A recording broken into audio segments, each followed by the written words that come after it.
And the one question that I get asked all the time is, who is Annie? As many of you know, all of my facilities are named after my grandmother, Annie Laura.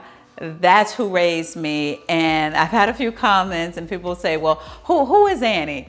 Annie is my grandmother, and she raised me. She taught me everything that I know.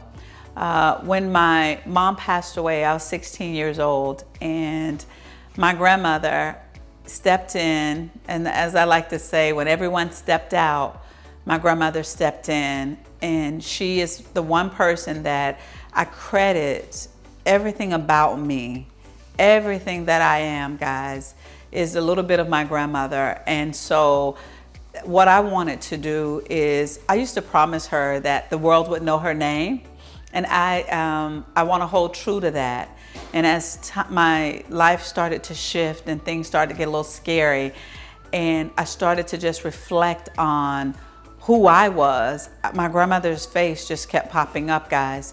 And so what I wanted to do with my facilities is I wanted to incorporate everything that she was. She gave me my why.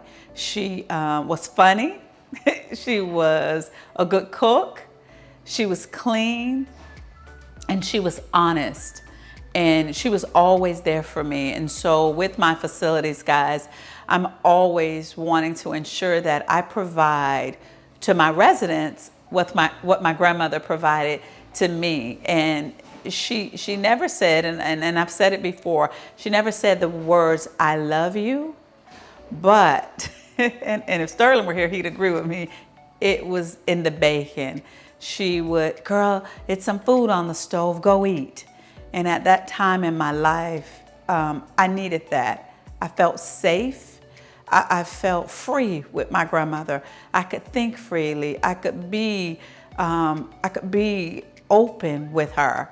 And so these facilities, all that I do right now and all that I will ever do will be in honor of my grandmother.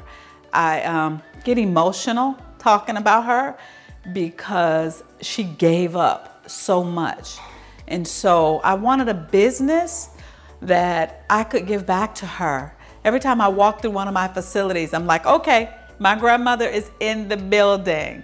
And so that's why it's so important, if you get in this industry, guys, you got to love these residents, whether it's a group home, assisted living facility, independent living. You have to care, you have to love. And then I promise you, I'm getting ready to open the 5th facility, y'all. So you know that this industry has given to me some of what my grandmother gave to me. It's a beautiful industry, guys.